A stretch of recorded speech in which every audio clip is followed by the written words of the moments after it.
Hello, everyone, and Hello. welcome to another episode of G.A.P at the Movies. I'm your host, Matt, aka Legion Rex. With me, I have Shane, aka the Bearded One. How are you doing today, Shane? I felt like I died today. Yeah. Yep. With me, I also have Spencer. Hello. Who is our host for today? I am. How are you doing today, Spencer? I'm doing good after I watched that movie, man. Yeah. Fuck. Dude. So, here at the G.A.P at the Movies is a sideshow that we do every time an anime movie or anime-related movie comes out. And we talk about a movie on the podcast. Today, we're going to be talking about Dragon Ball Super Broly, which is the new Dragon Ball film that just came out. And how it might be one of the greatest things I've ever seen in my life. Yeah. Yeah. It is absolutely it is absolutely great, and we're really, really excited to talk about it. We're really, really excited to talk about it. As you know, if you saw our My Hero episode, My Hero 2 Heroes episode, you probably know how this works, but for those who are new, we are going to have two sections. We're going to have a brief non-spoiler section for those who have not seen the film or don't want spoilers. Just in case so we can discuss the film. And then we're going to have a whole blown spoiler section right afterwards. We'll let you guys know when that spoiler section is coming. So I'm spoiling this shit rotten. Oh yeah, we're spoiling it rotten. But we'll get to that when we do. So I think are we both ready to get started here? I'm ready. I've been ready for like years. Mm-hmm.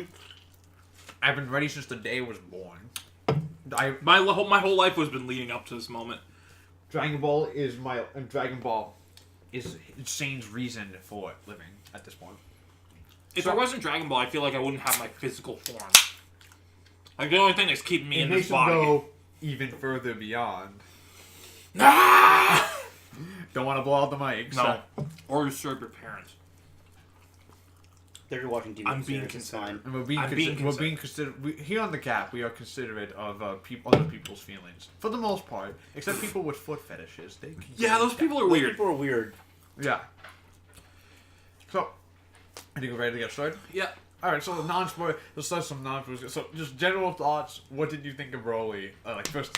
Let's start with Spencer since he's not the Dragon Ball guy. Dragon Ball starts at Broly. There you go. Dragon Ball starts at Broly. I have never... And it's kind of funny because it's the same feeling I had when we were watching Hunter x Hunter today. Mm-hmm. Where it's... Just starts at Broly. Where it's this 100% fucking pure shonen joy that it can only be done with a certain breed of shonen show, and Dragon Ball was basically one of the godfathers of that feel. It is the godfather. It is the godfather of that feel. That when you're watching like Naruto and he did something, and it was during like the Chunin exams, and like fucking Rock Lee drops the weights. Yeah, hey, guess what? Toriyama did it first. And Toriyama does it in some ways better. Toriyama does it the best. The best. Toriyama is one of the greatest writers. This is... Hands down. If you're going in and you were kind of not very happy with the way that some stuff of Super happened because it didn't feel Toriyama enough, rest assured, this is a fucking Toriyama movie. Yeah, like from second one till the second the credits stop rolling, this thing has Toriyama stamped all over it. Mm-hmm. You can tell that he gave a crap about the material he was writing. This didn't feel like a rush job. No. This felt like he felt like he sat down and he took his time figuring out every little detail that he was going to work out. Like it feels like because the speculation or the word behind the scenes is that the original screenplay for this was like 3 hours long, and you can tell that he put a lot of work and care into this. Yeah. Because it's such a huge sprawling narrative, but at the same time it's so down to earth and personal. It's like So Shane, what do you think of it walking out of the theater as the biggest Dragon Ball fan here? I feel like I saw a fucking unicorn. Like, honestly, I know I'm the Dragon Ball guy, so I'm gonna be a little biased. And I was kind of worried when they announced this was a Broly movie, because Broly hasn't had the best track record in the past. outside of his first movie, which yeah. is still great. It's so great. But Broly as a character was one that I never hated, but one that I never really enjoyed either. Like, it's not that he was a bad character, it's that he was a dull character. Like, there wasn't much backing him up other than being the Hulk in Dragon Ball form. He was pretty much punchy, have some really cool fights that were really good. That's it. And then he dies. Yeah. But, in his ever-loving wisdom, Toriyama decided... Toriyama-sensei decided, hey, why don't we make Broly an interesting character, a likable character, a relatable character, a developed character with a great personality, who's actually super well-rounded in all aspects. Yeah. Okay. Like, who's arguably more interesting than some of the main characters from Dragon Ball. Honestly, I want to see more Broly in this movie, and I never thought I'd fucking say that. I want to see more. I want to see a Broly second coming, like second coming of a second coming. I want to see second coming. Can Toriyama write the second coming for this Broly?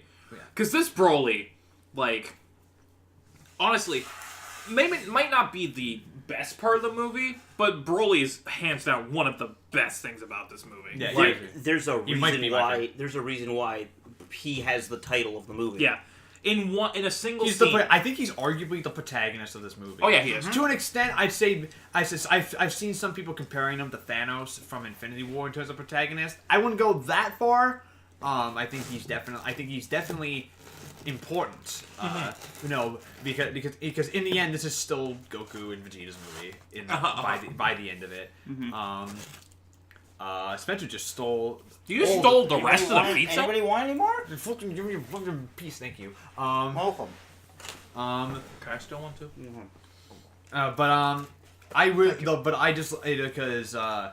Because Broly's probably the best part of it, like easily like the best new character of this movie. Best new character. In a single scene, they give Broly more personality than he ever had in like the entirety of the old Z movies. Oh yeah. Like it's kind of bewildering how they did a complete 180 on him. And it's actually great. As someone who came into Dragon Ball pretty late, all things considered, I didn't watch Dragon Ball growing up. I watched Dragon Ball when I was like 14. That's when I first got into it. This is incredible. This movie was great. I can't, like, it's what I've seen. I've seen both Battle of Gods and Resurrection of theaters before this. And I think that, and I think this, while I loved watching those in the theater, this usurps it. I think that in every sense, like, this is the type of movie that you need to see on the biggest possible screen you can find. There's biggest possible screen you can find. Watch this in like the big ass TV. I won't stop my pizza. Then watch this on a big ass TV or like a big ass, like the biggest screen you can find. Like if you have an IMAX screening in your area, go see this in IMAX. Yes. Because there's IMAX showings right now. We didn't get one here, which sucks. Instead, it's replaced by glass. Fucking glass. Take that as you will. Freaking glass. Which, to be fair, I want to see it, so, like, I'm not complaining, but, like, still, fucking glass. And now and so instead, so, when we saw it, we still saw it on, like, a big screen, and it was, like, something else. Just the sound and the visuals all combining, and the fact that it was every punch you felt, every hit, every key blast, every knockdown, it all hit and all blurred together in like one. This was like a concert. This movie was like a concert. It was less of a movie and more of an experience. Like you watch it and you're just kind of like drenched in it afterwards. Like you're just kind of like basking in it. I actually think I felt myself die in the theater. Yep. I think... I'm pretty sure... Like, by the end of it, I think I died of exhaustion. Because of the fucking roller coaster this movie took me on. And, it's pretty... And, yeah, it's really damn great. Alright. Now we're gonna get into some details. Now we're gonna get into spoilers. If you've not seen Broly, go see Broly first, and then come back for the spoiler discussion. If you have... Or if you don't care about spoilers, then just hop right in. Yeah. So yeah, spoiler discussion starts now. All right. Okay, the big thing I want to talk about. It's not anything that spoils the This plot. movie surprisingly has a lot of stuff to spoil. Yeah. I'm surprised. For Dragon Ball is usually pretty like light on spoilers. Like if you spoil Dragon Ball, it's like okay, big whoop-de-doo, they punch a guy. But Yeah, but they punch a guy through a dimension in this movie, man. Yeah, they do. they do. They But like enter another realm of existence. yeah, but in terms of plot details, this is actually a surprisingly spoiler-heavy film. There's a lot to talk about here. But the first thing I want to talk about that doesn't spoil anything with the plot or the characters or anything.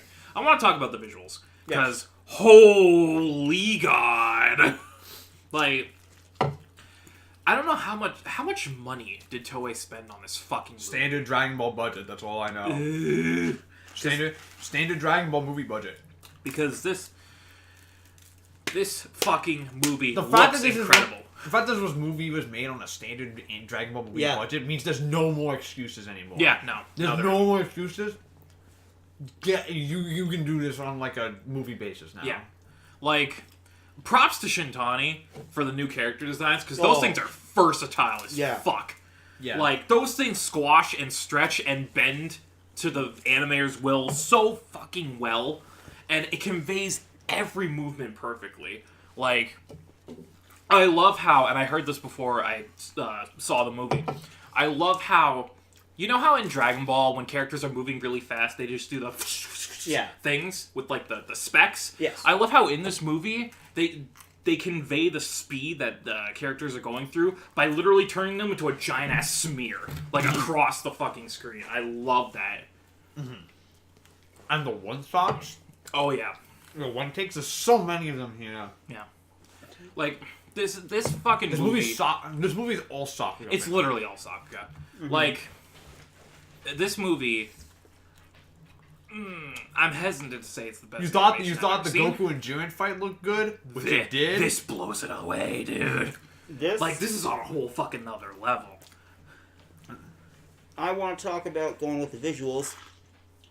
Let's talk about the fucking color. Oh my color God. design in this movie is spectacular. Like, it's ridiculous. And I feel a need to use that to say that word again. The color design. Do you remember what we saw in the credits? There was 2 people in charge of color scheme. Mm-hmm. And I think those 2 people should get a raise. Yeah. Because the way this movie uses color is outstanding. The way it shows the difference of color. You know, you have Broly, who is the color green. Mm-hmm. And all his stuff just to do with color green. And you have, your typical the Dragon Ball stuff, which if you've watched up to now, you would know, blue, like Super Saiyan, Gods, red, blue, all that stuff. But it's the use of like color in the environment to portray what's happening. Yeah, perfect. That also goes down to like really good direction. Yeah, because a director can work with the color artist to really make the environments match the tone of the scene. Mm-hmm. Which direction in this movie's great. Yeah. Honestly, like from the second it started, there were so many interesting. I fucking burp. I vomited in my mouth. This movie makes me vomit in a good way. It's so good. No, but like right from the beginning of the movie, it really impressed me with like the direction and the storyboarding. Because there's a lot of really interesting shots, and there's a lot of, like, key directorial choices with the framing that really set up the scenes really nicely. Like, there's a lot of focus on close-ups in this movie. There are, yeah. There's a ton of close-ups, and I honestly feel like that was a good choice, because Dragon Ball, in a sense, is very personal. Mm-hmm. Like... Especially, like, during fights, it gets really personal between the people that are fighting. Mm-hmm. So the fact that they chose a lot of close-ups really makes a lot of sense. Especially some of the stuff that was in the first act on Planet Vegeta and the Frieza Force stuff. Mm-hmm. Like, there's a lot of close-ups of Frieza looking menacingly at the Saiyans. Like, when he blows up the planet, like, the explosion of the planet is in the reflection of the Scouter. Yeah. Like, that's really interesting framing. Yeah. Yeah, like there's some great directorial work here. The guy who directed this, he has never directed a Dragon Ball related theme before. This is his first major Dragon Ball film he's worked on. And he fucking I don't knocked know. it out of the park. I'm just impressed at the fact that he was able to do this. Like this is his Dragon Ball debut. Yeah. It feels like he's been directing Dragon Ball for like years. Yeah, I feel like this guy gets it. This guy gets Dragon Ball. Yeah, this guy gets it. His name is Tatsuya Nagamine.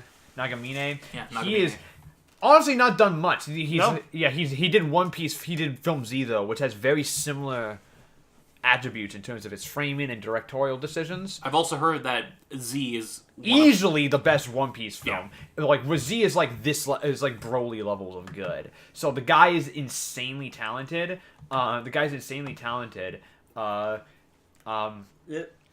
It's like you can. So we talked about how this feels like a Toriyama film. Also, technically, he also worked on episodes 77 to 131. He worked on the Universal Survival arc. Oh, that makes sense. Which makes sense because Universal Survival upped its ante in terms of there was framing a and big directing. boost of in quality there. In quality. In the So original is season? it? Yeah. No, in Super. This guy was the director of the Universal Survival arc in The Tournament of Power. Oh, okay. Yeah. episode 77 to 131. So like the other Universal Tournament, the Ultra Instinct, All all him. that stuff. All him. And you could tell it was him. Honestly, you can actually tell it's him now that you think about it because they have very the way the Super Saiyans are revealed and the way the power levels work. It's all the Tournament of Power had those hype moments where like it was just like a slow reveal of all of it. Does the same here. Like he gets Dragon Ball. He gets what makes Dragon Ball good. And it's not like the complicated fight scenes. It's not the.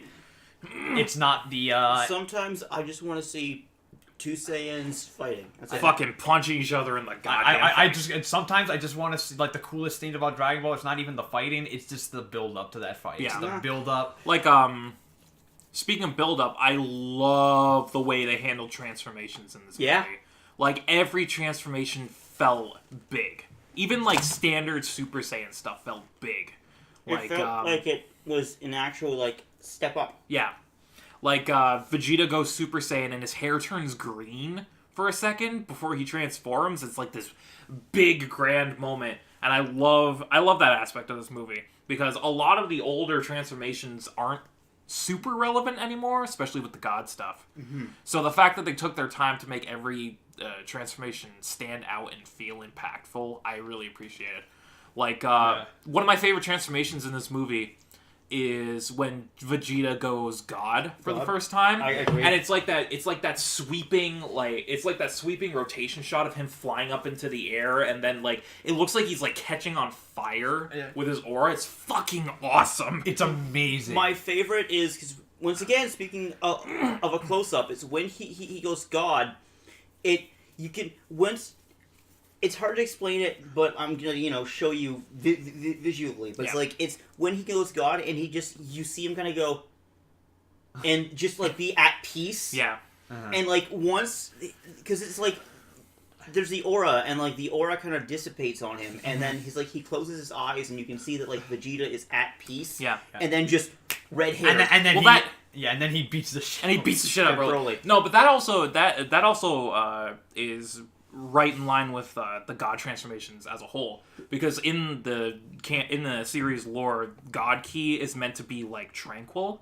Like when you receive God Ki, it's like you're literally transcending to another level of like peace and harmony. So that tranquil feeling is actually right in line with the God. I loved most of the transformations here. I think Broly's was probably my favorite, just for how visually stunning it was. Oh my god!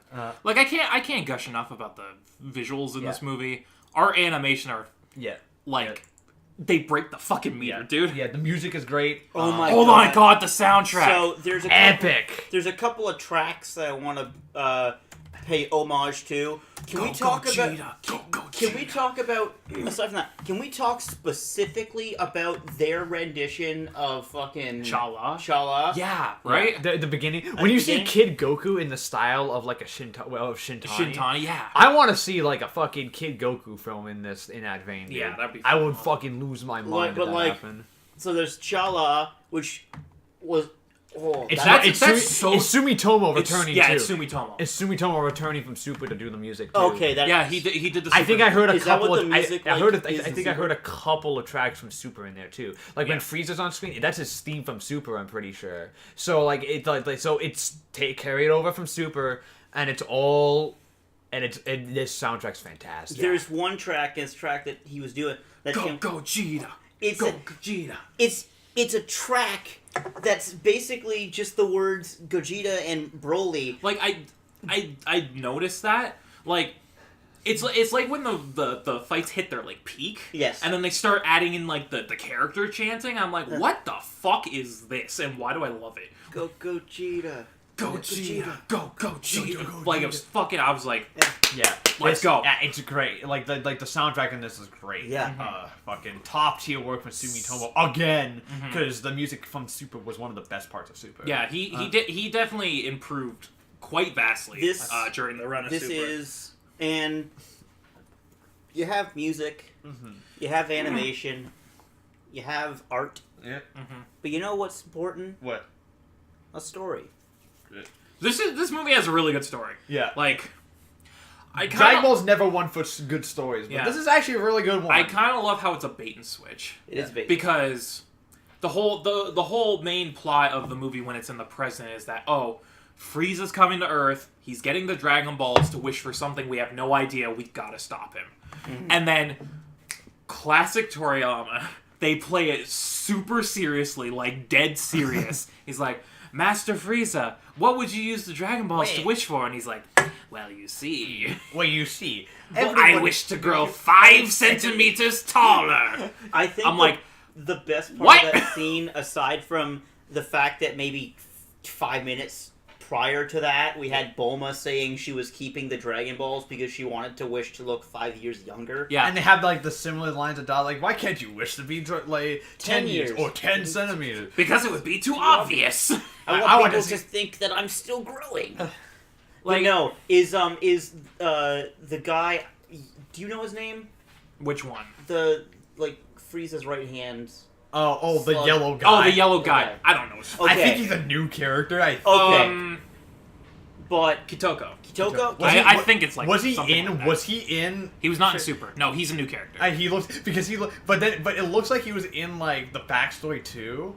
Yeah, he was. So where the He was. fuck was he for all these years? Okay. He's literally just Yeah. been serving Frieza for 40 years. Okay, so What a loser. Kitoka, Or whatever the fuck whatever his his name name is, he's got like a yellow slug. Well, what makes that scene is that he's like, "Oh, I see. Do you wish to be immortal?" And Frieza's like, Lol, no. and Frieza's like, "When I was in Earth Hell, it was the worst thing in the world. And if I had to live forever, it would be absolute disgust. Okay, Frieza, do you wish to never feel damage again? Well, you see." Kikono. Kikono is. Well, you see, if I wished for that, it would take away all the fun of the battle. And I want to defeat Goku and Vegeta. Like, they turned Frieza back into a villain. Yeah. Yeah, no.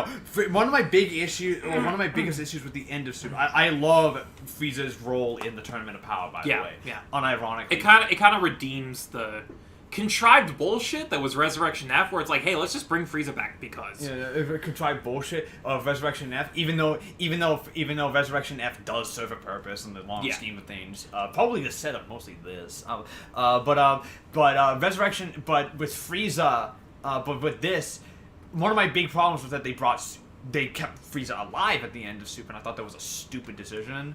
Because I'm like, you know what, that doesn't make a whole lick of sense. Yeah, because thankfully, in this movie, they even admit that Goku's an idiot for doing that. Yeah. They basically berate. they shit. There's a scene where Vegeta literally shits on Goku. Yeah. Yeah, For like 5 minutes. it's like, why did you do that, you actual dumbass? And then we see Frieza like conquering planets. Like, Goku made a big ass mistake bringing Frieza back because now it's going to bite him in the ass now. Yeah. And Frieza's still alive at the end of this movie. Yes, he is. And even more mad than he was before, which Yes, makes he me is. think that Yeah. Frieza's probably gonna kill some people. Yep. I mean, he basically was at the end of the movie. Yep. He was conquering I don't know, Conquering some a planet. a nameless planet. Who gives a shit about them? Who but gives a shit about people dying? Yeah, who gives a shit about that. the stupid But- foreign planet? let's go quick and easy through the plot of this movie. Okay. So, So, okay, you start. I like the way this movie is structured because It's it's a very standard 3-act structure. It's a very standard 3-act structure. But the way they go about that structure, I feel, gives it a narrative through line that really connects everything in this movie. Because the first act, which is like the first 20, 30 minutes of the movie, is basically backstory stuff. It's a retelling of the history of the Saiyans and the Planet Vegeta. and an actual adaptation of Dragon Ball Minus. Dragon Ball Minus, yeah. Yeah. Oh, elements of, not the whole thing, but elements of Dragon Ball Minus. Which, I mean, my biggest gripe with this movie is that I'm not a fan of this Bardock, really. And this Bardock, I actually really like this Bardock. I think that because because the Bardock in the original was an ass. Let's be honest here. This one makes the fact that Goku being a knight. I feel they humanized the Saiyans in this. Yeah, Yes. they do. Which it makes sense that Bardock would be a more human character because they do humanize his race. They humanize most of the Saiyans actually. Even Paragus is a very Paragus is a very human character. And which Paragus is from the original. and honestly makes Okay. the death of the Saiyans far more tragic than it initially was. Yeah. Because in the original Bardock Father of Goku, we've seen that the death of the Saiyans was kind of their own fault. Yeah, for they were being kind arrogant. of douchebags And they even before Frieza took them over. They had it coming. Here, it's seen that like no, Frieza's an asshole, and there's good people on this planet, and they just all gone now. In this version of the story, it really makes it feel like Frieza literally enslaved these people against their will. Yeah. Which it doesn't. Yeah. The original Z doesn't I mean, have King that Vegeta's feeling. still a dick. Yeah, Yeah, but original always a Z dick. doesn't really have that feeling. It just feels like the Saiyans were always dicks, and then Frieza gave them an outlet to be dicks. It gave an outlet to be dicks, and they kind of had it coming, which again is which I like. I think that's it's an interesting idea, but this makes the Saiyans' death all the more tragic and depressing, and also also helps with Broly and Paragus, who are sympathetic as all hell here. Yeah. As characters. Because, I mean, if you were exiled to a desolate planet for 40-something years, you'd be a little salty. You'd be a smidge. Just a smidge salty, having to eat like a sour goop. Yeah, eat a sour goop from the bug creatures. Hey Vegeta, can we go back to the? Remember the Can we go to, remember the bug planet? Can we go back to the bug planet? Vegeta? Vegeta? I fucking made that joke to Shade in the middle of the thing because that's pretty much they go to the bug planet again. Basically, yeah. But it's like a different version of the bug. I have never seen Vegeta's brother sandbagged so hard in a movie. It's like before. how don't you have a brother? Who cares about him? Who gives a shit about that guy? Dude, when young Vegeta and young Raditz. Seeing young Raditz is the weirdest fucking thing. This is, I think, the first time we've seen young Raditz. He ever. just looks like Raditz. He just looks like a Raditz if he was like a midget. 3 feet tall. Yeah. and it's kind of funny. It's kind of hilarious. Yeah. But going back to the story, I really love the way the movie structured things out. Because there's a first act with the history of the Saiyans and all that, which I honestly feel the way they did it in this movie, this version of the history of the Saiyans is better, I feel, than the original version. Because there's a lot of things that they expand on that they really didn't have like to. the Scouters. Turns out the Scouters were not made by the Saiyans; they were made by Frieza. Yeah. To give to the Saiyans. And like there are different generations of Scouters, and like the original generation of Scouters is like a fucking it's like a thermal scope. Yeah. And it's really weird. And now we have Scouters that can actually read power levels for like fucking Goku and shit. Yeah. Frieza must have made them in order to read those power, which means that Scouters are relevant again. Yeah. Which Yeah. Weird. And also this movie kind of fixes power levels in a way. Yeah, a little bit. A little bit. I mean, they're still stupid, but Broly still fucking fist fucks Goku in blue. No, but this still fixes power. I mean, in terms of the Scouters, I meant Yeah. it still fixes it because now they can actually read them. So now that there's actual the power levels have relevance again. Yeah. Which they haven't for a long time. For the first time. Power scaling's still wonky though. Hey, the power scale, that's always going to be an It issue never with- makes sense. That's always going to be an issue with Dragon Ball now because everyone's so powerful now. It's like that point where like It's the issue of, but also one of my favorite things about just really like, well, JoJo, we talk about it all the time. Yeah, we have a character who's overpowered, but if everybody's overpowered, then is anybody? Then you just have a bunch of people destroying shit, and it's that's Dragon Ball. Yeah, that's Dragon Ball. Yeah, that's Dragon Everyone Ball. just destroying shit.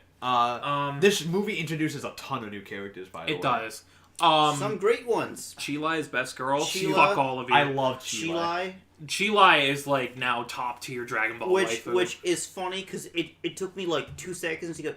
Oh, chili, as in she's cold. Get it? Ha. Lemo And she's lemon. This Lemon.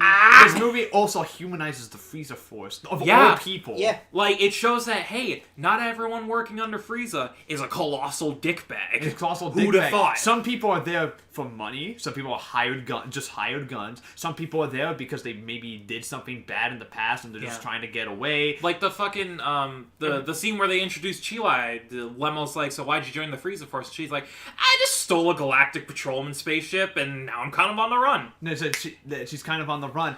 We don't know why Lemon's there.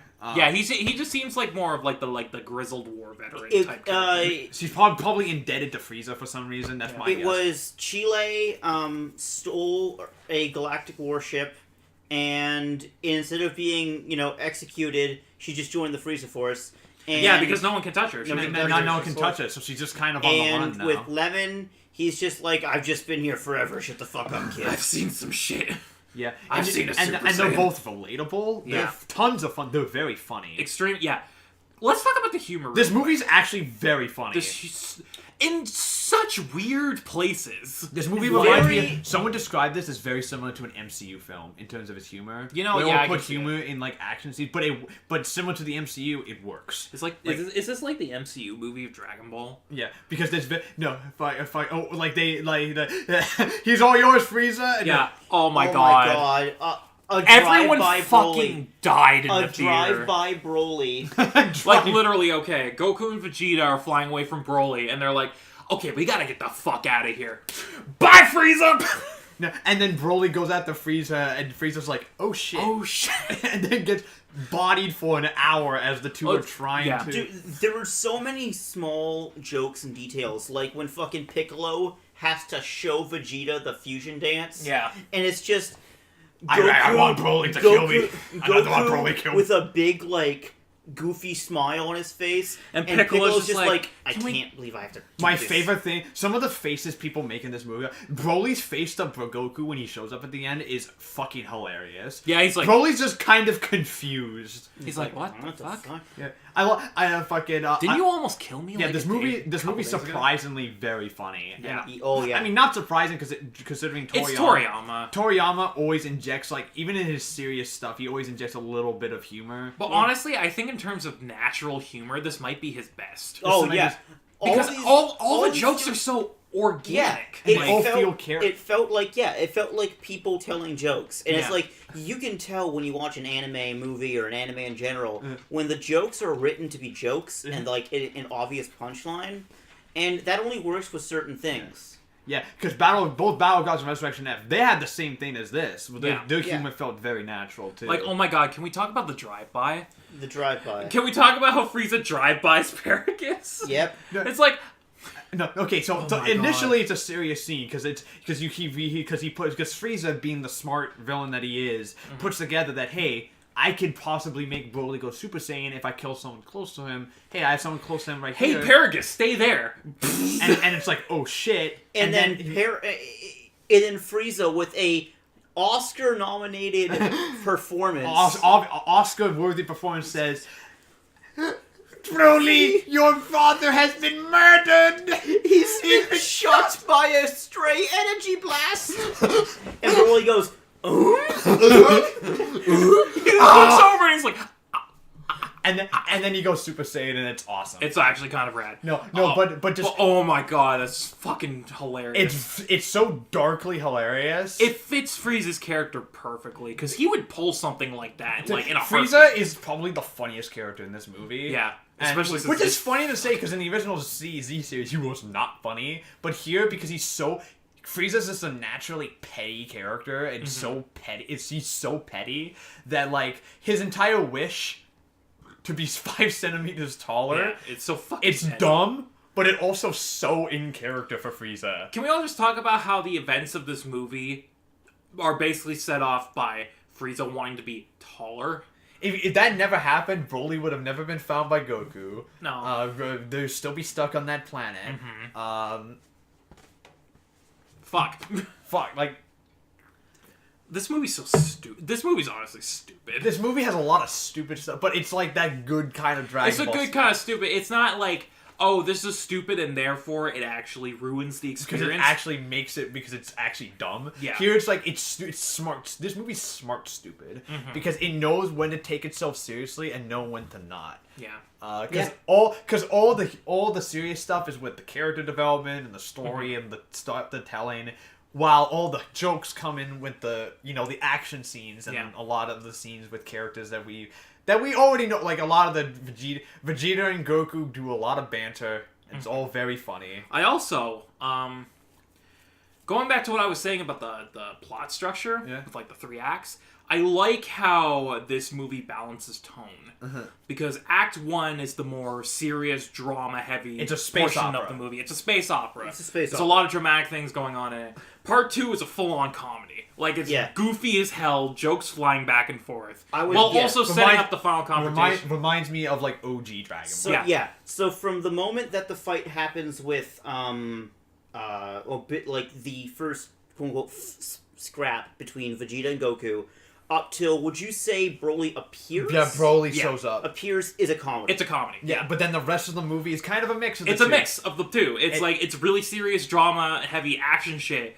But then there's shit like the drive-by with Frieza. And it's like, alright. The drive-by with Frieza, the moment, I can tell when the moment changes is when Goku and Vegeta sees his faceship and the expression changes. Yes. From like, happy-go-lucky to just... Alright, we gotta beat some people up. And of course Goku having the lines like, I have just one question.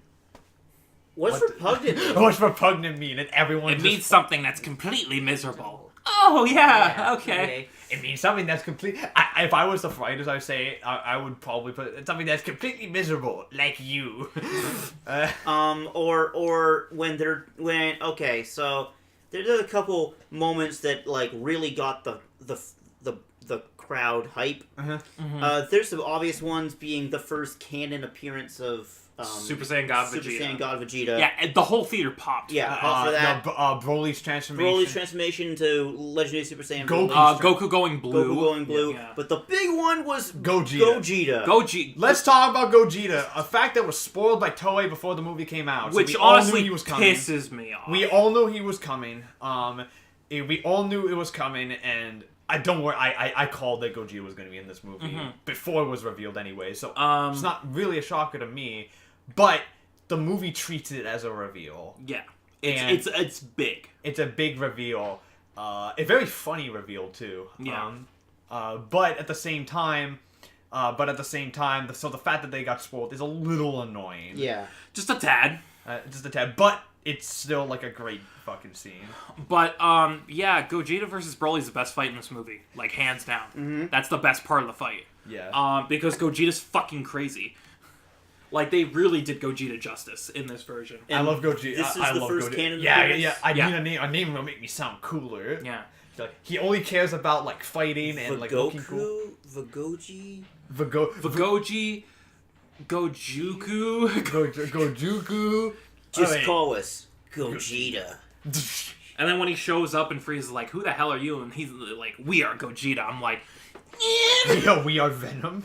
We are Tom Hardy. But going back on that scene a bit, so they messed up twice, okay? And each time they mess up, they have to wait 30 minutes, because the fusion lasts 30 minutes. That's a full hour of Frieza getting the shit kicked out of him by Broly. And in Golden, by the way. In Golden. And Frieza lives through that somehow. Yeah. Frieza must have, like, balls of steel or, like, some kind of willpower. I think... Although, isn't it canon that, like, Frieza can isn't Frieza have, like, the most, like, fucking ki out of, like, everybody? I think so, yeah. Is it? So that's probably why he lasted as long as he did. Just because he's, like, got endurance up the fucking wazoo.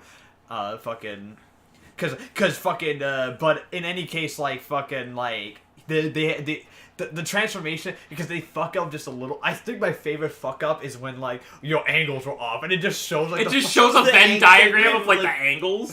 It's like Goku was good at 45, but you were at 60%. You were a bit too far. Like it literally turns into Dragon Ball math class for like a split second. It's so funny. But no. Also, Because you wouldn't know this because you didn't see Z. That's a direct reference to the first time they used fusion. The fat one? Yeah. The fat one and the skinny one. Really? Because that's literally the exact same scene that happened with Goten and Trunks when they first learned the fusion dance. Yeah. There was the fat one and then the skinny one, and then they finally figured it out. And they finally create Gotenks, aka I hate Gotenks with a fiery fucking. Well, yeah, because it's the two worst characters in Z put into one, of course. And then he doesn't do anything. But But no, Matt, he knows Super Saiyan 3 because of course he does. Yeah, off the bat. But then he doesn't, and then he fights Boo. And gets Don't- shit kicked out. Don't they turn Boo into a fucking volleyball and Piccolo plays volleyball with Boo? Yes. Okay, just The checking. Boo Saga's not really that good. Busaga's dumb. The Boo Saga's not great. Has some very, very noticeable problems. But back to Gogeta, there's one thing I do want to mention. During the fight between him and Broly, Yeah. did you notice? This is going back to visuals. Did you guys notice that the art style kind of changes? Yes. That's because the character designer for My Hero animated that scene. Oh. Ew. Yeah. That And explains... then did you notice how it kind of looks a little like My Hero? It does. Yeah. Because the character designer animated that scene. Yeah. It And animates. it's freaking ridiculous. It looks like My Hero. That makes sense because My Hero's animation is very distinct. Yes. This This had also a lot of moments where it's like things that, you two would know that I didn't, that Yeah. was really cool. Gogeta goes Ultra Instinct for like 2 seconds. Gogeta goes Ultra Instinct. It's the scene where they break break reality. reality, basically. Literally break reality. and I don't know if it was a coloring error or if in that state that it was just, the colors were just really washed out and he did have golden hair. He looked like Ultra Instinct. I'm pretty sure he did go Ultra Instinct, and they didn't make a big deal out of it because, of course, Goku's already gone Ultra Instinct. Yeah, of course. So, do you think they'd make a bigger deal about Gogeta going Ultra fucking Instinct? Well, because that Yeah. means that Vegeta could, in theory, go Yeah. Ultra. Vegeta's gonna go Ultra Instinct at some point. Like, Yeah, it's only a but, matter like, of time. But Here's like, the thing: he just has to have a spirit bomb thrown at him first. there's Yeah. things like, the Galaxy Buster. Yeah, but I'm actually gonna look up what the name of that Yeah. move is called, But because he it's has- the same move he did in his first appearance. in Fusion Reborn. Fusion Reborn? Yeah. But now in Glorious CGI. Gogeta sparkly And move. While he's searching up Gogeta Sparkly Move, and the host here is Stardust Breaker. Stardust Breaker. Okay, let's talk about how good the CG was. Yeah, for the most part. For the most CG's part. fucking okay. Some of the environmental CG is where the environmental uncanny CG valley yeah, kind of. the environmental CG looks a bit video gamey. And It's very clashing. Yes. It- But the CG, when the scene, I think they showed it in the trailers, didn't they? When Goku's like hopping on foot to foot. that's not CG. That's not animation? CG, dude. That Yeah, is pure holy animation. shit, that's That was gorgeous. literally the very first teaser trailer. That's Yeah. absolutely gorgeous. No, the CG sound is when Goku and Vegeta do the Like the scene- Galagun and Oh, The yes. Galaga and the Kamehameha, when Goku goes Yeah. blue, the fight scene right after he transforms, that's CG. That's almost entirely CG. I think there's moments of 2D in Yeah. there. But No, but the CG in this movie looks really good. Like, Yeah. the environmental stuff is a little... wonky. It's a little wonky. It's a little wonky in all things considered, but the actual character CG is really well done because they did the smart move and they didn't make it like pure 3D. They did it in the cell shaded style, which really benefits with the art style of this movie. Because honestly, once the CG started, it took me a second to realize that this is CG. Yeah. It kind of just looks like really good 2D. Yeah, it does. It does look like really good 2D, and they don't use it that often. No, It's there's mostly- like maybe 2 or 3 scenes with CG in it. Yeah, and then the rest is almost entirely Sakura 2D. Mm-hmm. Everything with Broly's entire transformation and his That's deep- all 2D. That's all 2D. Fucking smears all over the goddamn place. Smears all over the goddamn place. I don't know how the hell they animated this.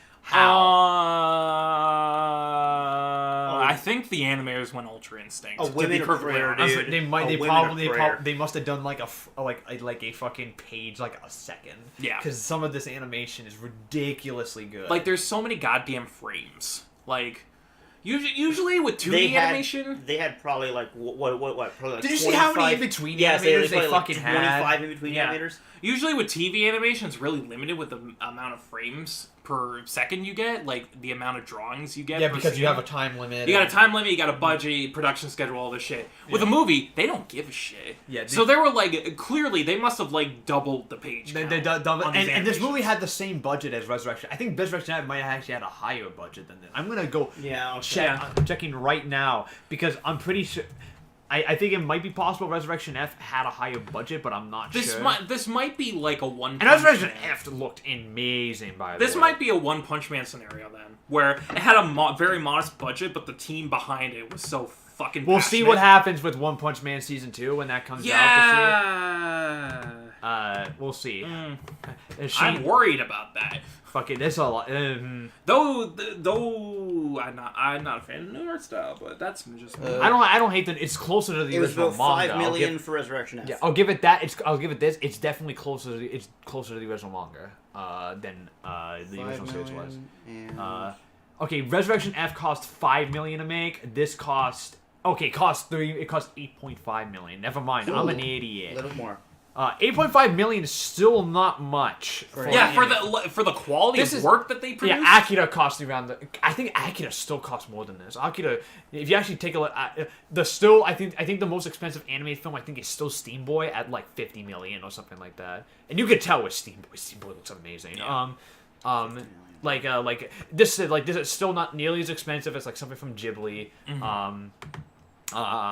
Like it doesn't look nearly as expensive. I'm gonna use Two Heroes from My Hero as an as like a counterpoint because I want to see how much that cost. I'm gonna say around the same, to be honest.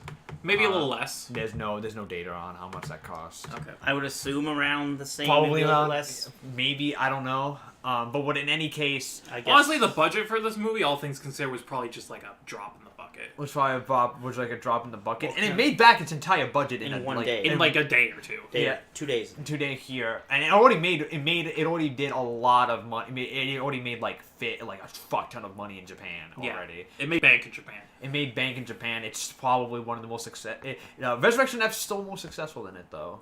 Mm-hmm. Probably because of the name of Frieza. Probably because Frieza's name. Yeah, is probably that. Frieza. This is Broly's This name. is Broly, and of course Japanese fans hate Broly. Yeah, they hate Broly. Really? Yeah, You have the liberty of not knowing the original Broly. No, honestly. they hate Broly.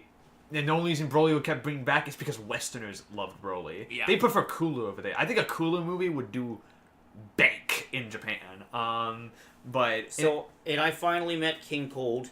Yeah, King Cold, For like Frieza's 2 dickbag of a father. And he's in the movie for like 2 seconds. Mm-hmm. Doesn't really do much. He's But just then again, King Cold. same thing happened in Z. He showed up for like 2 seconds, and then Trunks was like, "Lol, Trunks you have a killed him, hole in your chest." And now he's dead. And then Yeah.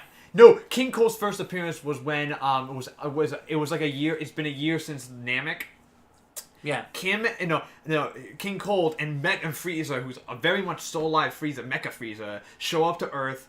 Trunks comes from the future, kills King Cold like immediately, and then slashes Mecha Frieza in half. Yeah, he's like they touch down on Earth, and they're like, all right, we're just gonna wait for Goku to show up, and then we're gonna fuck him. And then Trunks shows up. He's like, I'm from the future. Also, Owaemaru Shinderu. And then Frieza's like, Nani? And then he puts a hole in his dad's chest. Yeah, that's fucking. Damn. Yeah. That's some good shit. Man, this movie's just really good. There's guys. a lot of stuff. We only scratched the surface. Yeah.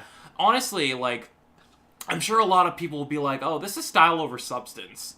I'm like, no. There's a ton of style, don't get me wrong. Yeah. But I feel like there's a lot of substance to back it up. There's a lot. Especially with the way they retold the history of the Saiyans. Yeah. Like this is a movie about fathers. This is a movie about fathers. This is a movie about fucking. There's a lot of thematic stuff going on. There is. Very subtly, which is what Toriyama does well. Like he masks like a lot of thematic depth within like what is ostensibly punchy.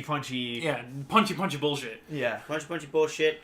Get some laughs in there. Get some jokes. Yeah, but Max it with very heavy thematic depth, and this has a lot of that, especially with everything with Broly, especially. Oh yeah. Okay, let's talk about. Should we talk about Broly? Yeah, let's talk about Broly himself. Let's talk about how this movie single-handedly, completely, and They utterly redeemed Broly as a character. I love Broly in this so much. I never thought I would see the day where I looked someone else in the eye and I said, I actually really like Broly. Like, because I don't hate the original Broly, but like I said earlier, it's not that he's a bad character, he's just very dull. And he doesn't really have much of a character at all. So, when they literally introduce him in this movie, and in a single scene they give him more personality than anyone could give him in the 90s, it honestly really impressed if me. Toriyama did this with Broly, I can only imagine what he could do with Cooler. Yeah. Oh, Toriyama Cooler would probably be fucking And dope. Cooler's canon, apparently. Yeah, he Now- exists somewhere. And he's still alive. According to Toriyama, Cooler exists and is still alive. Cooler's around. He just hasn't shown up yet. Did Toriyama not have anything to do with the original Broly? Nope. He didn't create Broly. He didn't create Cooler. None of the Z movies were canon, and Toriyama was not involved in any of them. with the exception of Battle Gods and Resurrection F. Yeah, but Yes. those are considered canon. So Yeah. So anything pre that is not considered canon. that's all Toei stuff. Yeah, all toy stuff. He may have borrowed elements every once in a while from them. Yeah. Like obviously before Broly came out, he kind of Legendary Super Saiyan was used for Kale. Mm-hmm. He said Cooler's still alive, so it's like Cooler's technically canon. Mm-hmm. Just we haven't, or at least a canon version of Cooler. We still haven't seen him. Mm-hmm. And then he also brought elements from Super Android 13 before, at points. So they exist. But I can only imagine. I kind of want Toriyama to do like canon versions of some of the Z villains. Honestly, I don't understand why Toriyama doesn't just do everything. Like, Probably because because he started this trend actually. Like Battle Gods was the first anime film. Or at least it was either this or it was Hellverse, which was a Bleach film that started the thing of like anime of creators being more involved with their productions, because Hellverse had a plot that was written by Kub. Fun fact about this is completely off topic, but this is important to what I'm about to say. Hellverse was a Bleach film that was based on an arc that Bleach that was scrapped. so technically, while the events of the movie are not canon, the Hell element, everything you see in Hell, is canon because we see Hell in like the beginning of the show in like episode 5. And then it never gets brought up again. It never gets brought up again, but that's because Kubo was going to bring it up in a later arc that was going to explore Orihime. It was going to explore a bunch of other stuff that got scrapped because the Fullbringer arc was pretty much negatively received, which forced him to skip that arc and head straight to the final. That's relevant here because that kickstarted this whole trend of this new wave of Dragon Ball. the Dragon Ball and My Hero and Naruto and all these shonen films that have the creators directly involved, creating canon properties, canon movies, particularly with Dragon Ball. Yeah. Because now that the series is done, they can get away with a bunch of new films that actually continue the story as opposed to just... Because this movie's canon. Like, it takes place directly after Tournament of Power. It's directly referenced. It's directly referenced. It takes place after the tournament. It has massive repercussions for the series going forward. Oh yeah. Because now Broly's just out there somewhere. Yeah. Broly and like is we there. can call upon him whenever we fucking want. Mm-hmm. Yeah. Which means that what's her name again? I keep forgetting her name. Which one?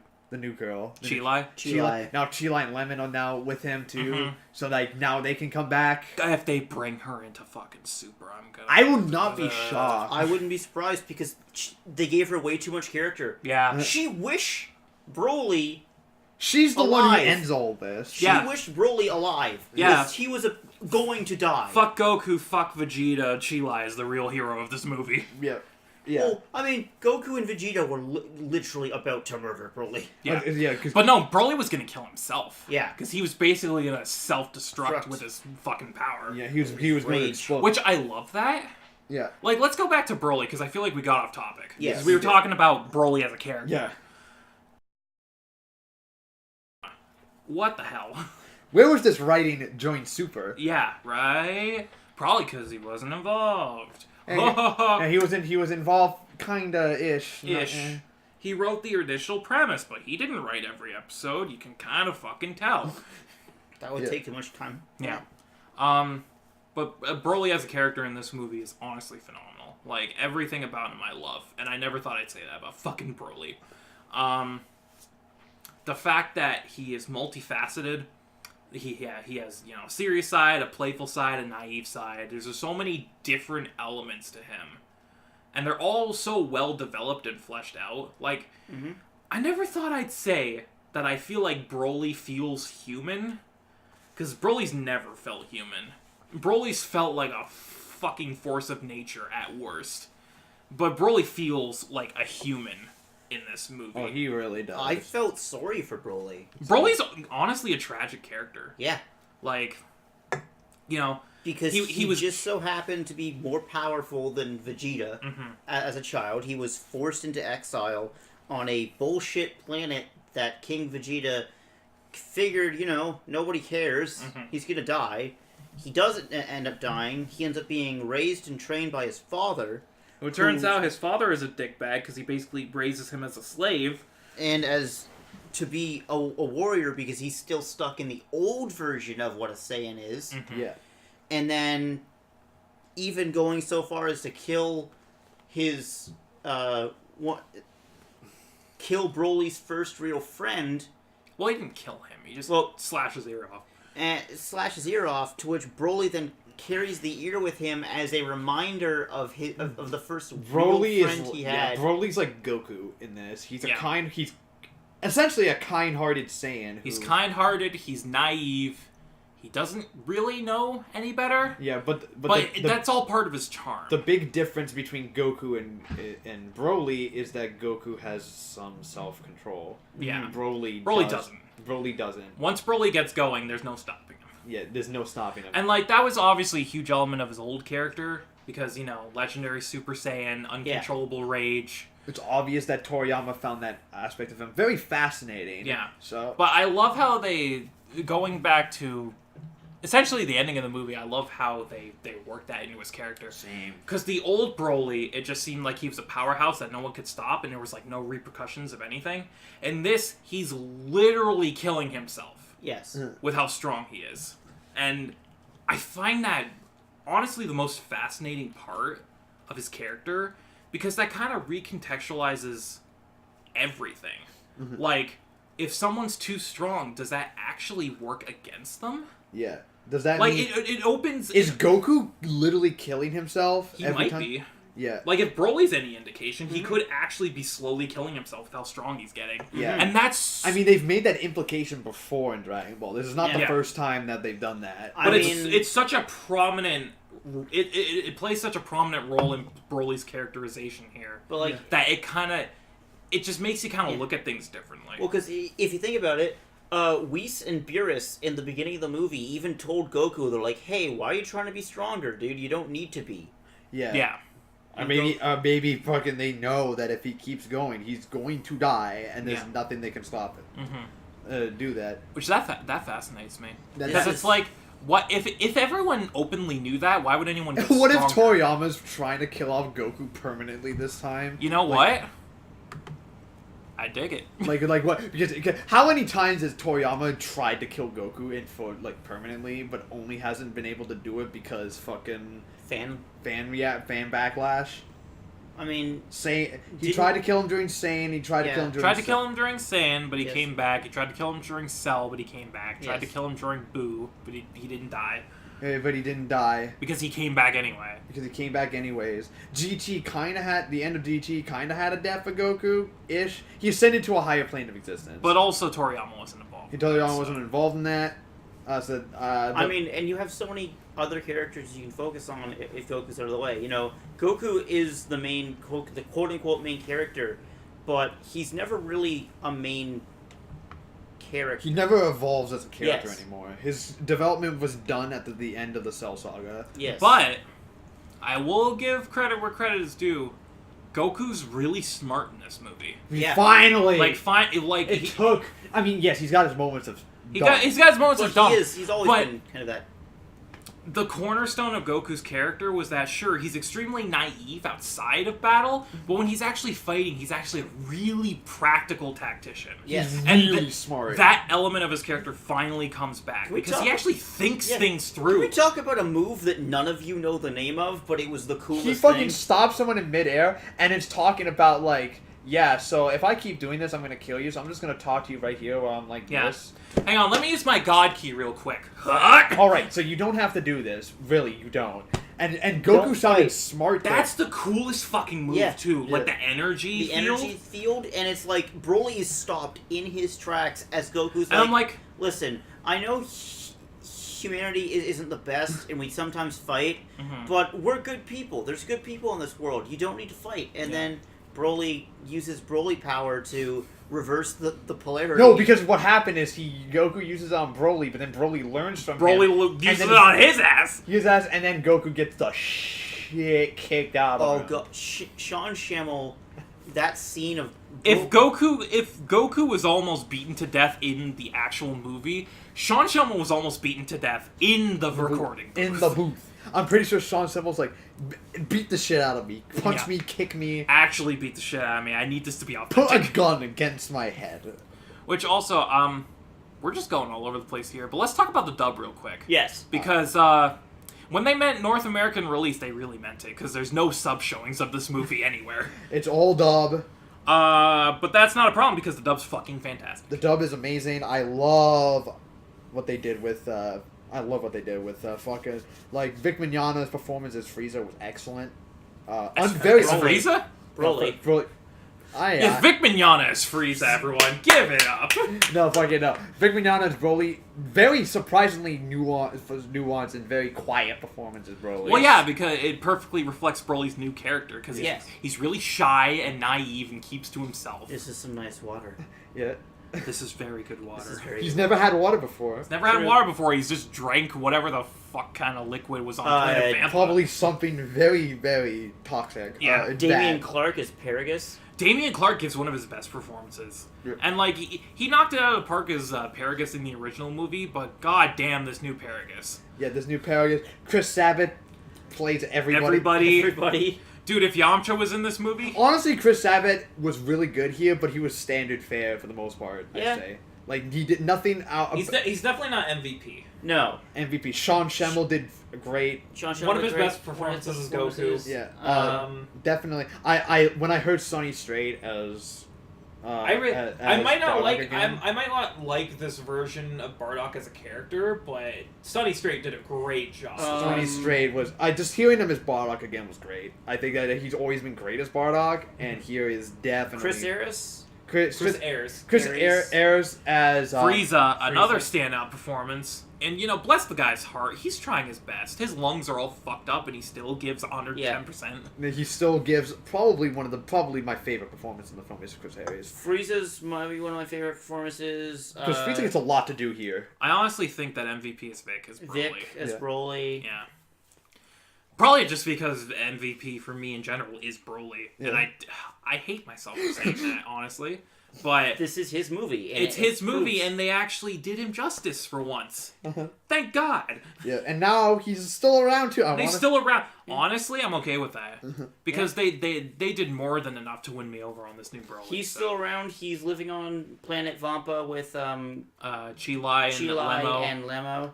Let's talk about probably one of my favorite aspects of the let's talk about. I want to mention something that people haven't brought that I don't think people brought up yet. Let's talk about Whis for a second. Yes. Oh yeah. He was in this.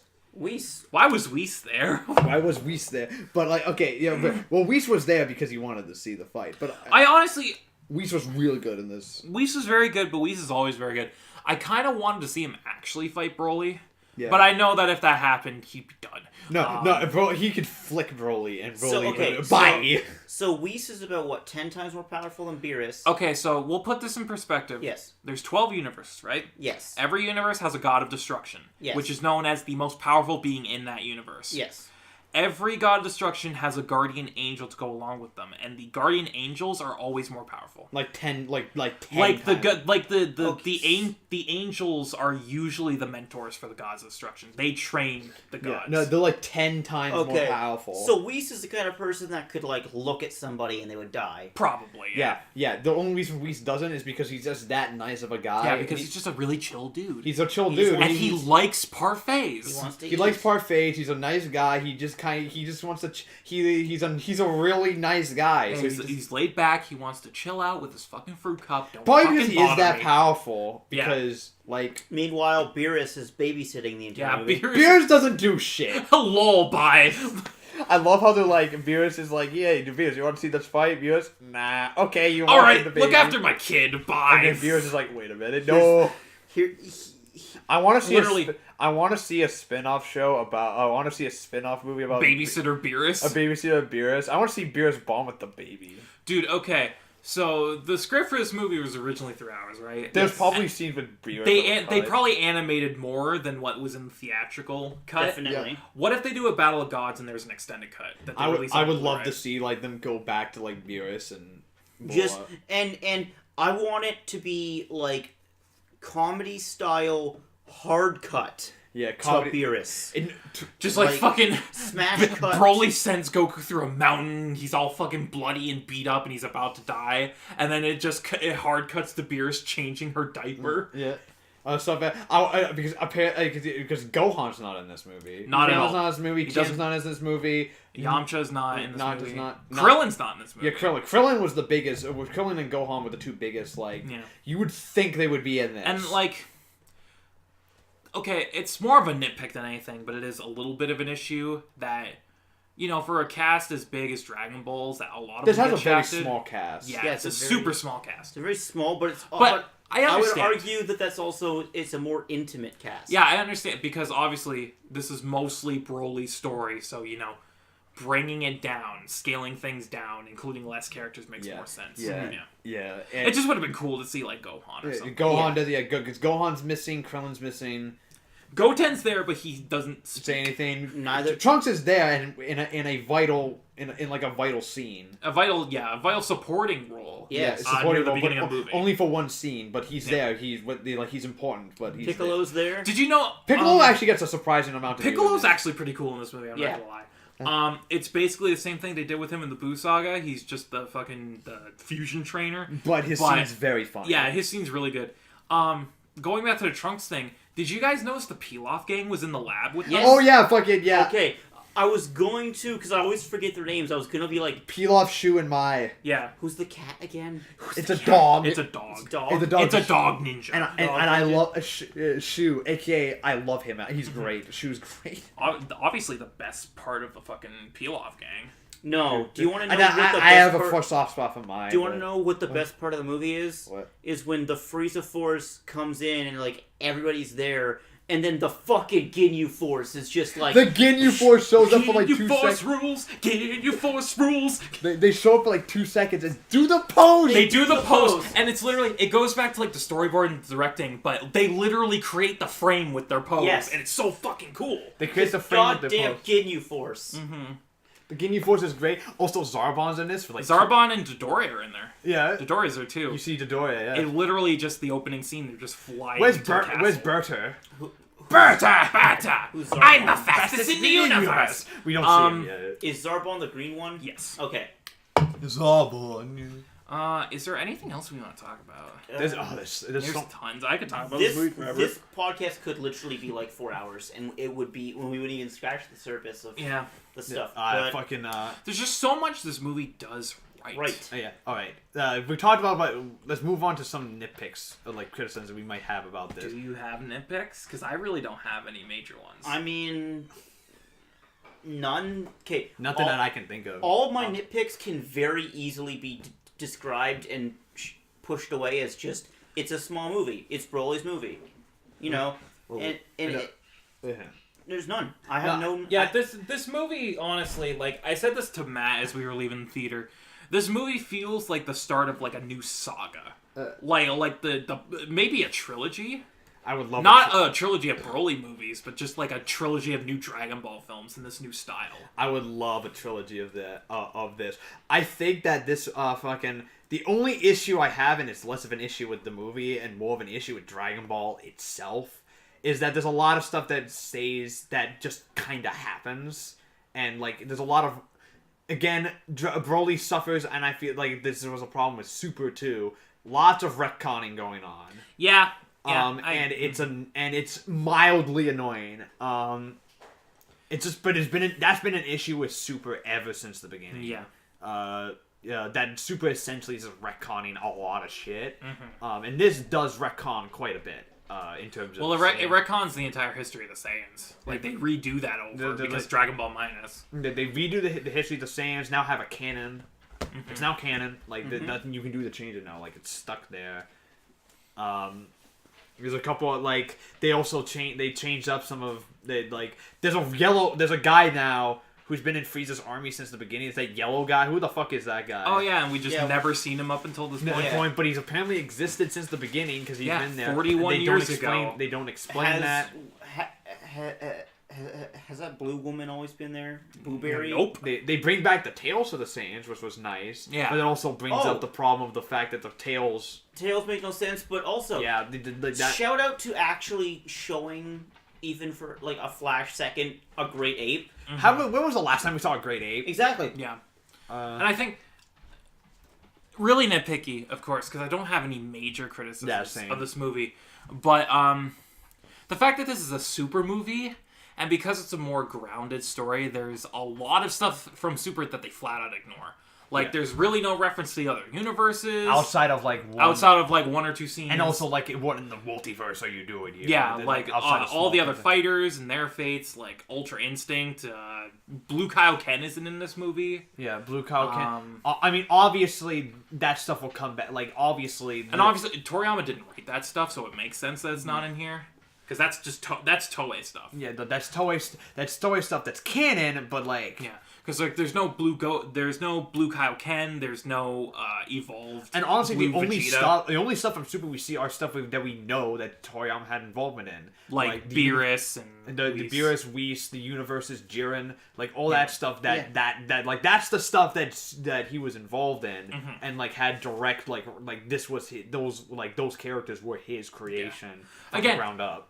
It's not a major issue. It's just an observation. I wouldn't be surprised if Toriyama does continue it going for to continue the other universe stuff going forward, because that was his idea. Like the universe stuff is his idea. Yeah. So he's obviously gonna use it again.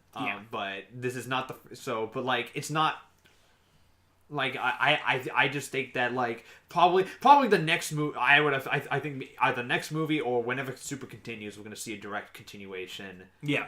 Or we're just gonna see Super turn back and do like a TV movie version. recap of Broly. Yeah, it's going to suck. Which would suck unless they keep on Shintani and they actually get their shit together in terms of production. They won't though. They won't. Which they won't. But one can dream. Imagine a Shintani focused fucking Super show with this level of animation. That'd be fucking dope. Yeah, it'd be expensive. Like, you know how Katara has a really healthy production cycle? Yeah. Imagine that on Super. I feel like the people who do Katara gave a lot more shits. Yeah, probably. I don't know. Which,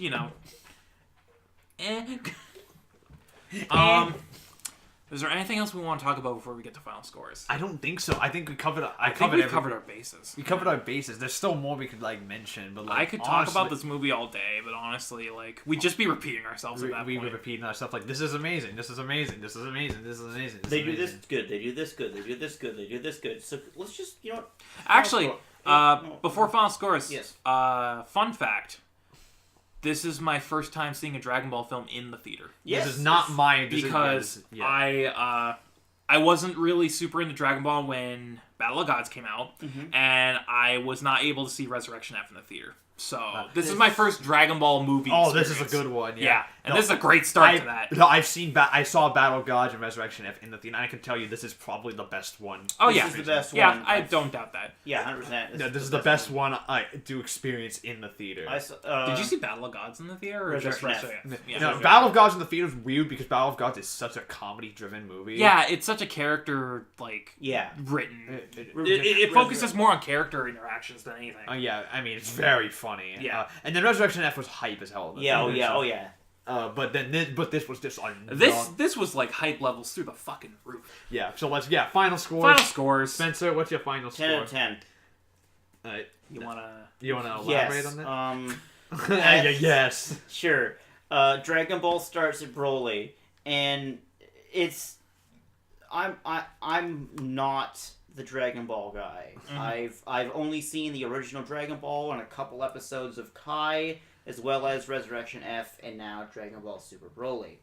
So not being as kind of in tune with all of the characters as both of you, primarily Shane, but also Matt as well, I can say that you don't need to be the guy who has seen every episode of every series. This is a really good starting point. You might be confused about a couple of things, but in the end, you can just do what I do, just have one person explain it to you, and then you can keep going from here. And honestly, this even though this movie is a good starting point, it kind of assumes you've seen this before. Yes. Because it doesn't really go into huge detail about everything, like especially with the transformations. Yes. Like when they start going God and Blue, there isn't like a cutaway where it's like Super Saiyan God. They don't do that. Yeah, no. So if you have somebody like I do, or I have multiple people who will kind of sit you down and kind of very easily explain some of the stuff to you, you can start from here and be pretty okay. Yeah, you'd be pretty understanding. Give you all the context for this particular film that you need. Yes. And especially since they retell the story of the Saiyans and their history. It gives you some context. It gives you a lot of context. Tells you why Frieza's a bad dude. Shane, what do you give this? Do I have to fucking say it? Hell, here, let me go on my fucking Mal right now, live on the podcast. Let me find it. Here we go. Dragon Ball Super Broly. Completed. What's my rating? 10 out of fucking 10. Because was there any other option? Really, this movie fucking incredible. I can't go past 10. That's all I can say. Yeah, I have never given a Dragon Ball movie a 10 out of 10 before. I honestly think this movie is deserving. I've never given any Dragon Ball. The highest was Battle of Gods and Resurrection F and Fusion Reborn, all out of 9. And then I've given some of the I gave OG Dragon Ball a 10. And I gave Kai, the first season of Kai, but up to Cell, 10 as well. This gets a 10. This is the first piece of Dragon Ball media in years that gets it. This is the best piece of Dragon Ball. This is the best Dragon Ball film. Easy. This is the best. This is the best piece of Dragon Ball media we've had since the Cell Saga. Yeah, I can see that. Yep. This is the best piece of This might be one of the best pieces of Dragon Ball media ever released. Yeah, I agree. Yep. This might quite possibly This is quite possible. Is it one of the top 10 anime films of all time? No. No, there's stuff that beats it, but it's in terms of shonen films. This is top fucking tier. This is top fucking tier. This might be up with one of my favorites. It's up my favorites. I mean, I thought if you thought Two Heroes was good, Two Heroes. Go see Broly. No, Two Heroes some slop after this. Fuck Two Heroes. Yeah. And also Two Heroes. Some insider knowledge. Two Heroes. Upon thinking about it ever since I saw it, actually kind of gets worse. So, yeah, it kind of got worse the more I thought about it after that podcast. I think just a little bit. Still a 9, but Yeah. But I don't know. But this is I know it's cliche, but this is something really special. Yeah. This is a once in a lifetime kind of movie, especially when it comes to Dragon Ball. I'm very doubtful that they'll be able to top this. Like, they would have to fucking try. They would have to fucking try, and Toei's gonna see, like, what they did here and take the wrong thing away from it. And just be, people want more Broly. Yeah. And then they're gonna do Bio Broly again. Dude, Toriyama doing Bio Broly would be infinitely more interesting than the version of Bio Broly, though. He would make Bio Broly funny. a tragic character. Dude, if they do a Bio Broly and make me like it, I'm killing myself because I don't want to say I like the Bio Broly. Like, I already hate myself enough for saying I like Broly now, but if that ever happened, that would be like, I'd be bottom of the barrel. But yeah, I think 10s across the board. Across the board. This movie is a trip. It's a trip. It's something special. If you're a Dragon Ball fan, you will love this. If you're not a Dragon Ball fan, you will love it. You will probably still love it. If you're an anime fan, you're actually doing yourself a disservice by not seeing this. Yeah, in the theater, yeah. So if you can get tickets, if you can get tickets, go see this in the theater. Yes. Buy it on Blu-ray when it comes out. Watch it 12 times in a row. Yes. Support the official release. Just shove it up your butt. You know what? Fucking, if you can, watch it in both languages. Yeah. How about this? I want to watch the original Japanese after this. How about this? I want to watch I'll watch the Japanese. Yeah. How about this? If a theater near you has a sub showing as well as a dub showing, go see the sub and then immediately after the dub. Yeah, I want to see it. I want to see whoever's voicing Bro. I want to see the performance. Yeah. I'm gonna bet that it's really. It's probably top tier. It's probably an excellent performance. I want to see Nozawa scream though. Yeah. When I watch the sub for Dragon Ball, it's always Nozawa. I just want to hear her scream because her screams are like. How does she do? How does she fucking do it at that age? And also, how? Ryo Horikawa as Vegeta. How does he? They're both really old. Yeah. How are they able to do? I want to watch it because it's also going to be the first time I'm going to hear the new voice of Bulma. Right. Yes. I mean, we heard her a bit, but I want to hear like how she does, because what happened with the original, the previous actress was tragic last year. So, but in any case, I think we're pretty much done here. Yeah, Broly's really fucking good. Go watch it. Pretty much done here. Watch fucking Broly. I don't know when the next gap in the movies is going to be. Might be a little bit. It might be a little bit. There's no. Because when was My Hero? It's been a while. Yeah. My Hero was back in September. This is January. So what? 3 months? Yeah, 3 months At least. Yeah, it's been 3 months. 3-4 months. Yeah. Yeah, it's been 3 or 4 months. There's no anime film scheduled for the next couple for who knows how long. Probably not until. Yeah. The new One Piece movie. The new One Piece, but we don't know if that's getting a release. We might be doing Alita. We might be. We might be doing Alita, which would expand G.A.P, because I want to expand G.A.P in the movies to more than just anime films. I want also maybe anime adjacent, like live action stuff. So which means that Alita is the most obvious choice for that. Because I also just want to see Alita. Which means then next time you thought Dragon Ball Super Broly was a fucking masterpiece, fuck that bullshit. Because next time we're going to talk about Dragon Ball Evolution. And it's going to be... It's going to be the greatest movie of all time. Man, I couldn't finish that sentence. I did, and that should tell you a lot. Yeah. But yeah, anti-adjacent stuff. The new One Piece film's not going to be out for a while. Not till July? Honestly, I think the next one we could possibly cover... I mean... There's a Fate movie coming, but who gives a shit? No one gives a shit. We haven't seen Fate. If we did see Fate, we'd probably go see it and cover it. But honestly, I think the next one, if it does come here, the next one would probably be the Bunny Girl film. Yes. Because that's in the summer. And then next year we have Violet. That's coming to Netflix though. We can still cover it on G.A.P at the moment. We'll just say we watched it on Netflix. We watched it on Netflix on a projector. On the theater. side of a building. In front of people. Yeah. It was like a fucking local pizza parlor.